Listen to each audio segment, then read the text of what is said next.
Demands for change from Tucson Tran drivers. Today, the local Teamsters union that represents those Tran drivers held a news conference to highlight the challenge its drivers are now facing and to call on city leadership to take action. News for Tucson's chief investigative reporter, Cors Nylander, has been following this story all along. He's outside the Ronstadt Transit Center downtown with the latest. What's happening, Cors? Yeah, well, Sean, that local Teamsters union organized a group of Tran operators out here this morning to share their very personal accounts of dealing with crime and violence on the job.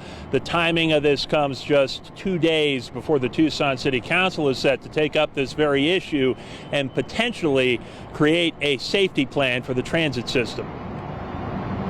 The next thing I knew, I had been struck in the head and was under assault. This Tran driver named Raina emotionally recounted being attacked while doing her job last year after asking 3 disruptive passengers to get off her bus. I haven't been able to work since that attack. During a Teamsters union-led press conference Monday, she was one of 3 Tran drivers that shared their concerns about doing their jobs after seeing more and more crime within Tucson's transit system. There is a crisis, and it demands an urgent response. Yet here we stand today with no meaningful change. I see hopelessness and the harm caused by illicit drug crisis that has gripped our community. Have you seen, since the City Council enacted free bus fares, the crime and violence go up?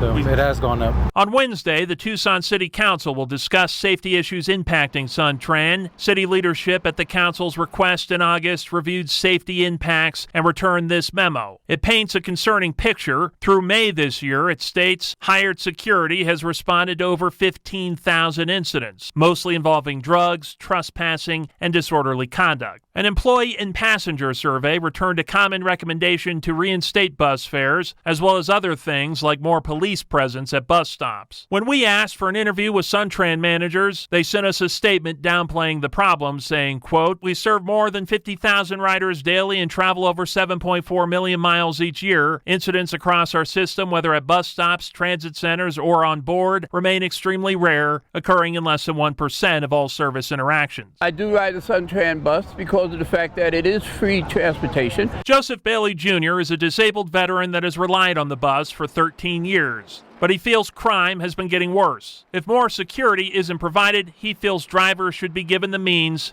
to defend themselves. They're on there with all sorts of people up to late hours of the night, and I do believe they should have some form of protection.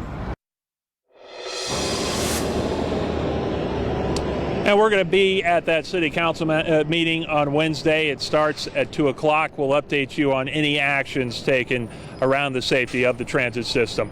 We're live tonight from downtown Tucson. Cors Nylander, News 4 Tucson.